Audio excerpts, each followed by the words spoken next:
Hello दोस्तों, स्वागत है आप सभी का एक बार फिर एक नई वीडियो में। और आप देख रहे हैं वेल्डिंग टेक। मेरा नाम है दीपक। चलिए शुरू करते हैं। दोस्तों, हमारी ये सीरीज़ की थर्ड वीडियो है। इससे पहले हम ऑलरेडी 2 वीडियो डिस्कस कर चुके हैं, जिसमें हम 34 नंबर क्वेश्चन तक डिस्कस कर चुके हैं। जिसमें कि मैंने लास्ट वीडियो में आपसे बोला था कि 34 नंबर क्वेश्चन का आपको करेक्ट आंसर बताना है। तो आप लोगों ने से एक किसी का भी कमेंट नहीं आया जिसने आंसर बताया। तो प्लीज़ आप अपना आंसर कमेंट बॉक्स में बताया करें, ताकि आप अपने आप को भी लग सके कि हाँ, मैं कुछ सीख रहा हूँ। और जितने भी क्वेश्चन 15-16 जितने भी क्वेश्चन हम डेली करते हैं, तो उनका स्कोर भी शेयर किया कीजिए कि सर मैंने इतने क्वेश्चन किए। तो आपको अपने अंदर भी कॉन्फिडेंस आएगा कि हाँ, मैं इतने क्वेश्चन करेक्ट कर पा रहा हूँ या कर पा रही हूँ। तो आपका मोटिवेशन भी होगा उससे। तो चलिए हम 34 नंबर क्वेश्चन से स्टार्ट करेंगे। 34 नंबर क्वेश्चन में हमसे कहा गया है the distance the welding wire in MIG welding projects from the end of the nozzle of the welding gun is called। Welding gun के नोजल के अंत से MIG वेल्डिंग वस्तुओं में वेल्डिंग तार को दूरी को कहा जाता है।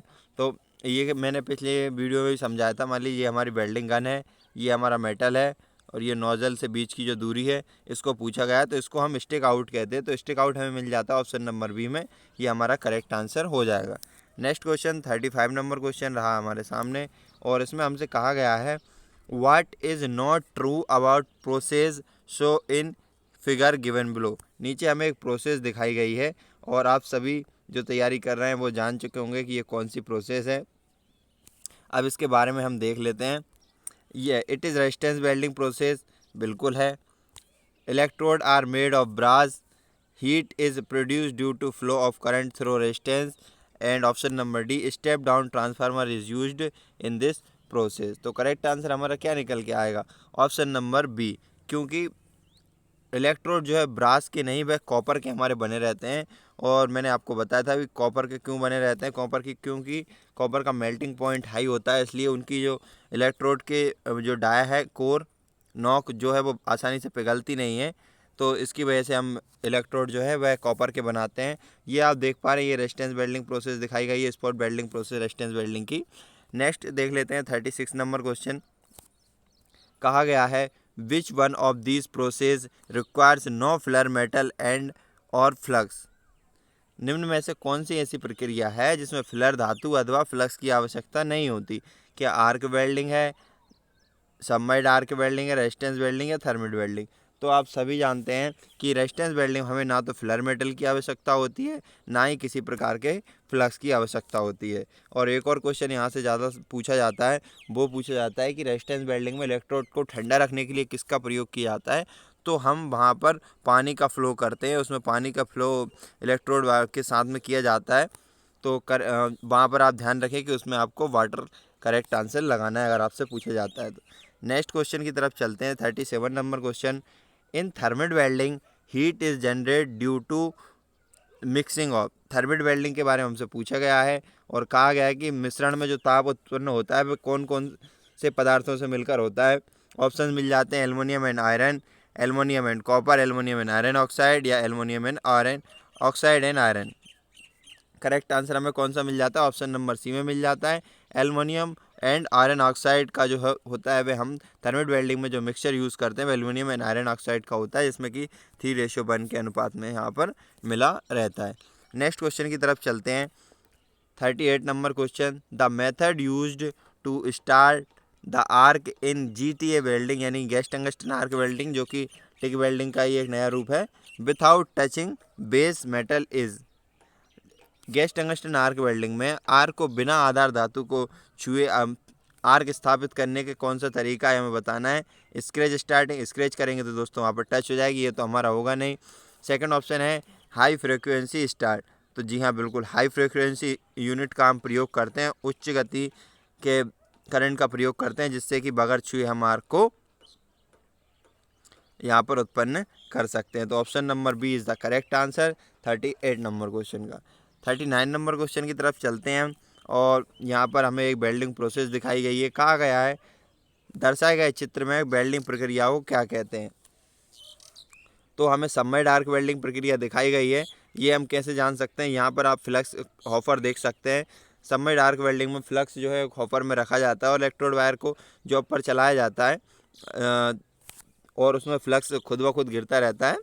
तो आप यहाँ पर ये फ्लक्स हॉपर देखकर डायरेक्ट समझ जाएंगे कि यहाँ पर आप वायर फीडर देख रहे हैं, डायरेक्ट समझ जाएंगे कि यहाँ पर हमें सबमर्ज्ड आर्क वेल्डिंग दिखाई गई है। नेक्स्ट क्वेश्चन की तरफ चलते हैं। 14 number question, what is true about electroslag welding. Electroslag welding से क्वेश्चन पूछ लिया है और कहा गया है इलेक्ट्रोस्लैग वेल्डिंग के विषय में क्या सत्य है। जिसने अच्छे से तैयारी की होगी भाई इस क्वेश्चन का आंसर बता पाएगा। 40 नंबर क्वेश्चन, ऑप्शन मिल जाते हैं। No flux is used in this process. क्या इस प्रक्रिया में कोई फ्लक्स का प्रयोग नहीं होता। इस प्रक्रिया में प्रयुक्त फ्लक्स पेस्ट के रूप में होता है, या फिर इस प्रक्रिया में प्रयुक्त फ्लक्स में कम विद्युतीय प्रतिरोधकता है, या फिर इस प्रक्रिया में फ्लक्स उच्च विद्युतीय प्रतिरोधकता है।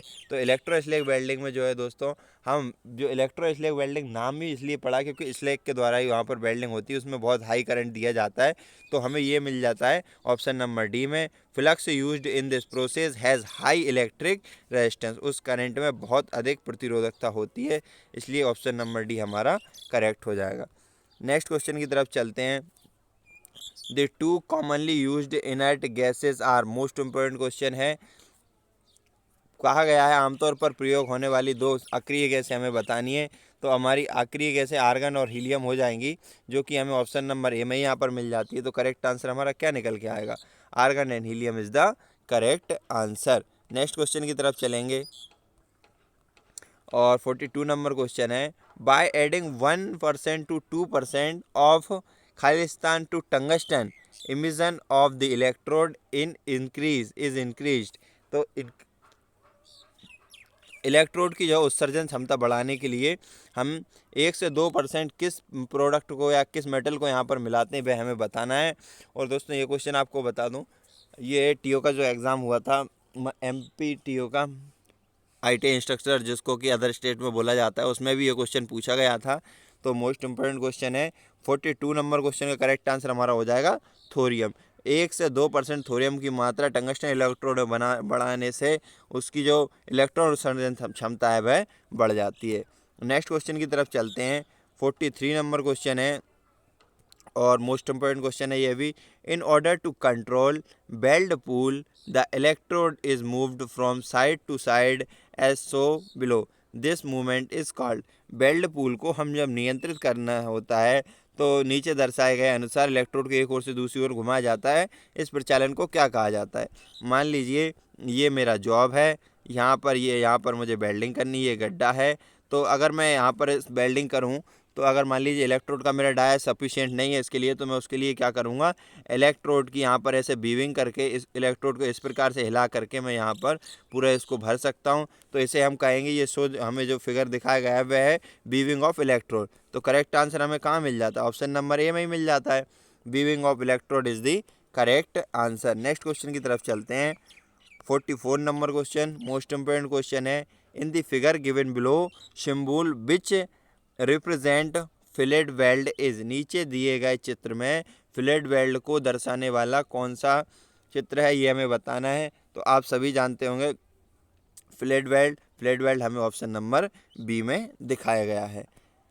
नेक्स्ट क्वेश्चन की तरफ चलते हैं। 45 number question, in the weld bead show below molten metal has separate over parent metal show by arrows, the defect is called. नीचे दर्शाए गए बेल्ट में जो है वह धातु बेल्ट बीट से ऊपर आ गई है, जो तीर के निशान से जिसको दर्शाया गया है, इस त्रुटि को हम क्या कहेंगे।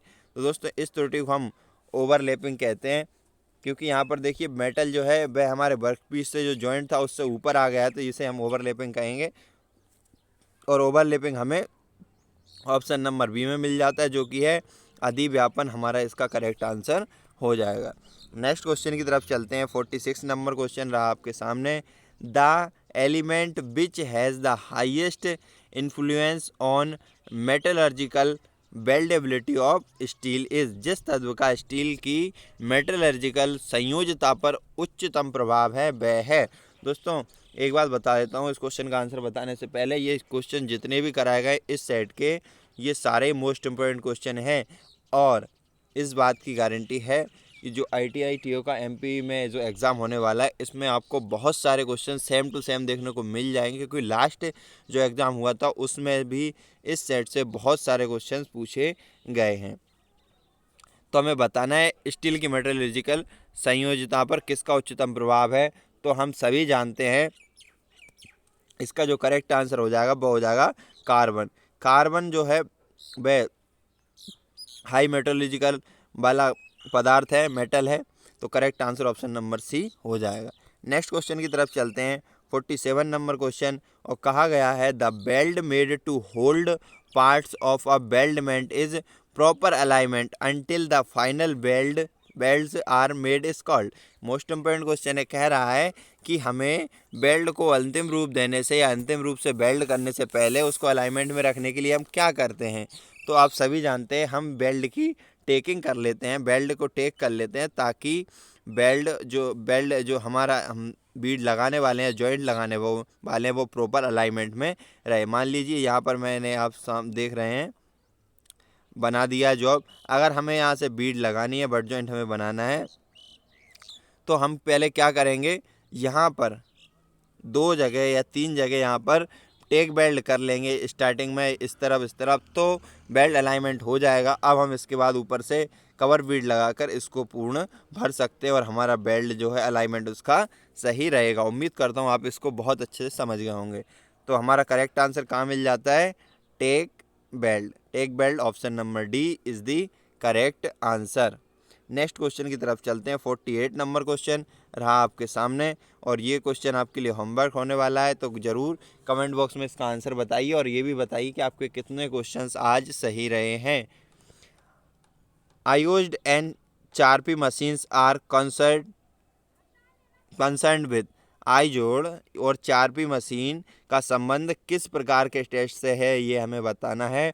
ऑप्शन से यहाँ पर है impact test, fatigue test, hardness test या टेंसाइल टेस्ट। उम्मीद करता हूँ ज़्यादा से ज़्यादा लोग इस क्वेश्चन का आंसर बताएंगे।